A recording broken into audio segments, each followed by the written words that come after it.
Apparently, it's this baby that's conducting a choir in Kazakhstan.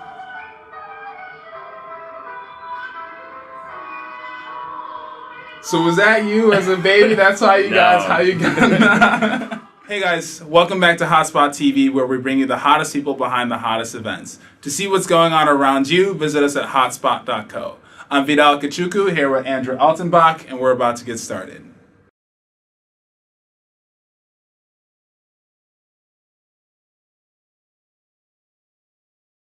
All right, guys, welcome back to Hotspot TV. As I said, I'm here with Andrew Altenbach, conductor and pianist, and also the director of opera at the Boston Conservatory. That's correct? I'm the music director of the opera. Music director of the opera. Okay. We have an opera team in the faculty. There's director of opera studies, and Jonathan Pape, and our associate director of opera is Nathan Troop. Got it. So between the three of us, we build and continue to evolve the program. Yeah, okay, so got to get the title right. Thank you for correcting me. But he's going to be conducting the Boston Conservatory Opera in Rossini's L'Italiana in Algeri, running from November 20th through the 23rd, correct? Correct. Cool, so he's here to tell us about it and about opera in general and what brought him into it. So can you start by telling us a little bit about this opera in particular, what's special about it, why you guys are doing it in particular, or if it has any significance for you? So one of the great things is that it's a comedy. Yeah. And we often associate opera with people convulsing about in love duets and then dying in the middle of the stage at the end. So to have something that's lighthearted and a little bit more slapstick is a nice change for someone who typically associates more heavy material for opera. And for us, the piece is just an amazing work of art. Yeah. The sort of writing that he does for the voices and for the orchestration and the way the story plays out over time. There are 7 characters, but 4 real main characters, and the interactions with them is just a constant intrigue throughout the evening. Wow. So this, why we chose it is we're at an academic institution. We have students that come into our student body, and we try to find what pieces will fit with the makeup of students that we have. And we also try over the years to vary. So we don't do a Mozart every year or a Rossini every year. Yeah. We try to pick different languages and different styles so that over the course of one study at the conservatory, they're exposed to a number of different things. Got it. Plus, it just keeps our lives as faculty interesting as well. Yeah. I've done the piece once before, and it's great to do it again. In fact, we have 2 casts. That's why there are 4 performances, and they trade off. Got it. There's Thursday, Saturday, Friday, Sunday. Wow. And it's great because it gets a lot of students on stage and having a lot of performance experience. Yeah. And for us, we have to be on our toes because we have to make different, we have to be flexible to the needs of each individual singer. Okay. That's how this style, I think, works really well. And for me as a conductor, I like, for the most part, to find what is going to work the best to make that singer shine. And for instance, there are 2 mezzo-sopranos who are in the lead roles. They have 2 slightly different voices, so they need slightly different tempi, or they need slightly different ornaments. Whatever is going to make that particular artist comfortable and shine throughout the evening is the goal, but we have to be really on our toes. Yeah, that's cool that I didn't realize that you have to be that meticulous about paying attention to the detail of each and every performer, particularly the singers, to make sure that the performance goes as smoothly and is received by the audience, I imagine, as comfortably as possible. So that's great, and I would love to come to the event and check it out. I'm sure you guys are gonna fill the house. But so I have a few questions. You started to talk a little bit about languages, and off camera we were talking about you speaking a couple of different languages, and you have this very classical conductor last name, Altenbach, and with the at the end. But before we get into that, I want to hear a little bit more about you. And I did a little bit of research into your background, and you've accomplished an incredible amount, particularly in opera, which I think has this connotation of being something more, you need a few more decades and gray hairs to really be where you're at. So can you talk about where you started in Northwestern and Indiana and how all those things progressed and what got you into opera? So my background was, like most musicians, is an individual path. We all have a slightly different route in how we do things. I was not a child prodigy. I was not interested necessarily in practicing more than half an hour a day when I was a little kid. And I didn't really make a decision to be a musician until I was in undergraduate. I was 20 years old. And there are students that I teach now who have decided that path for their life at an earlier age than I did. Yeah.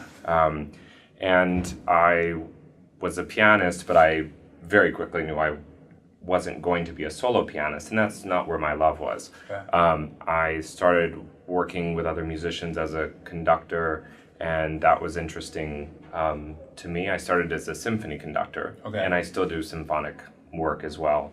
But then when, like a lot of students, you're in the latter part of your undergraduate years, you feel the financial ties to home are being snipped.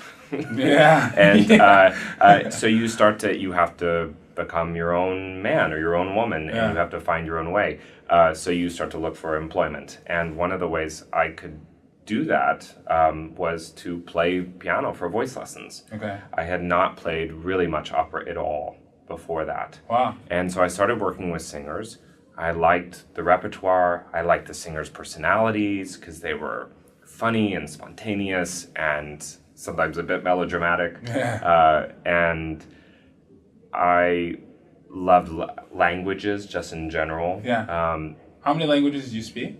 Well, I speak probably German the best, and I speak Italian enough to sort of get around when I'm in Italy. And then I have sort of some very, very basic knowledge of some Spanish and French. But I know the sounds of the language of Spanish and French more than actually speaking. Sometimes I have to coach a singer in French. But like all education, it's sort of a lifetime of work. So I'm not done. I feel like I still have to study all the time. Right.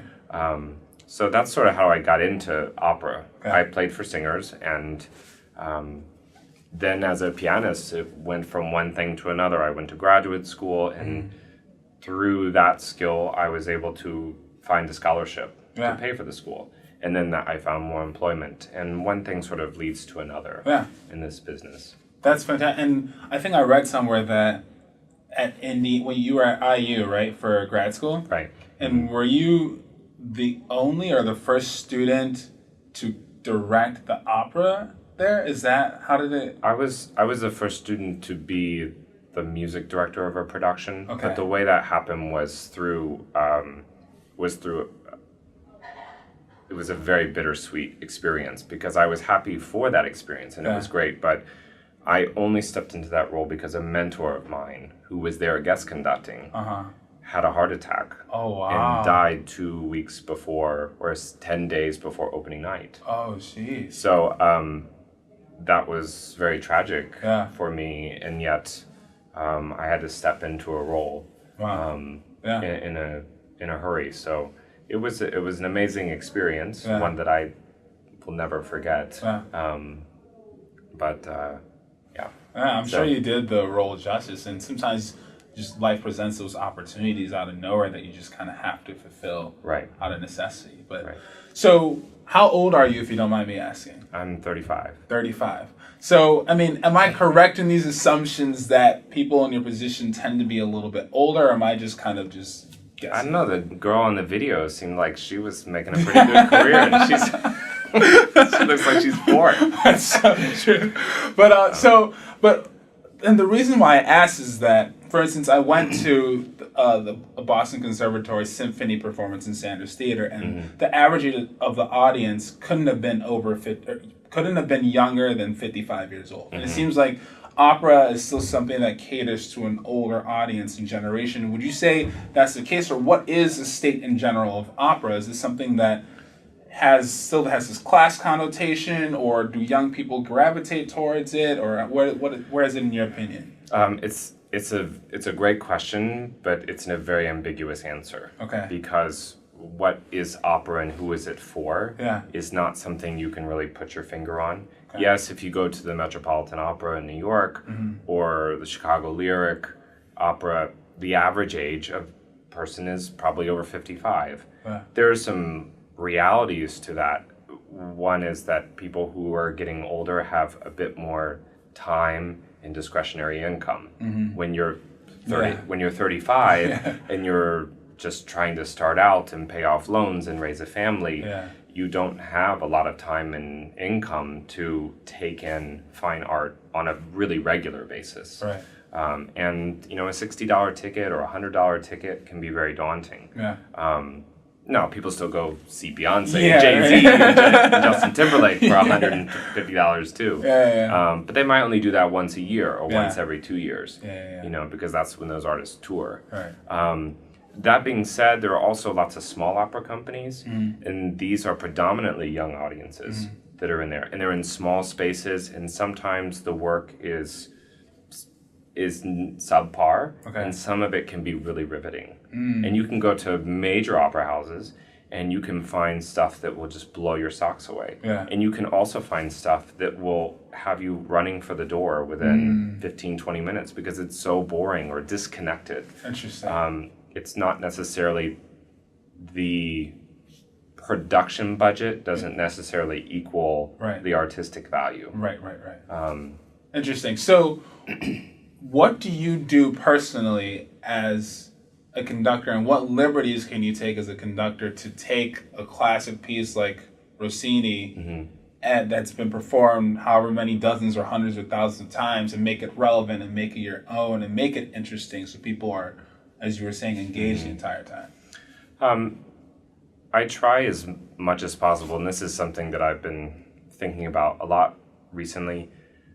I don't necessarily need to make the piece or the story relevant to me. Okay. I want to find out what that piece of art has to say, and what that composer and that librettist had in mind. What did they want the listener to experience? And if I go from that, and if I look at my work as much as a craftsman rather than an artist and think about my feelings all the time, because yes, feelings are profound and we should have them, but one artist's feelings can't justifiably be greater or less than another artist's. Right? But working on the craft, so how clear is the text delivered? How many dynamic changes do you make in the music? Is the articulation exciting? Are the balances correct? That all, if you can work towards that, then you allow space for the artistic experience of the listener to happen. If you only think about your feelings and ignore the fine details, then it really just becomes soup. So it seems like you're very much a technician in that regard, and you're very meticulous about making sure all those details are there. So do you have, and do you care for having an outlet for more creativity and more of your own subjective experience through whether it is an opera or other work that you do? I mean, I still am responding to a feeling that I have. So it's a technician in the sense of I have to craft the piece and put all the details together, but still with the goal of what is the emotional response going to be of the music. So that it's genuine. Got it. Okay, and it can't just be not putting things together just like a computer or robotic, because it can't be that. It has to go beyond that level. Right. So it's not just about playing the right note at the right time with the right articulation. You also have to find what is the spirit of the music. Got it. So but in order to get the spirit of Rossini, I have to work with the articulation or the bow placement or the clarity of the singers. They sing a lot of notes in Rossini, which we call coloratura. When they're singing 16 notes on one vowel, for instance. When that's really clear, the spirit of the music comes alive. Okay. So I'm after, in my deepest of hearts, after that. But in rehearsals, I have to go to work with the singers, with the instrumentalists, with myself, to ensure that clarity is there. Got it. If that makes sense. Yeah, it makes perfect sense.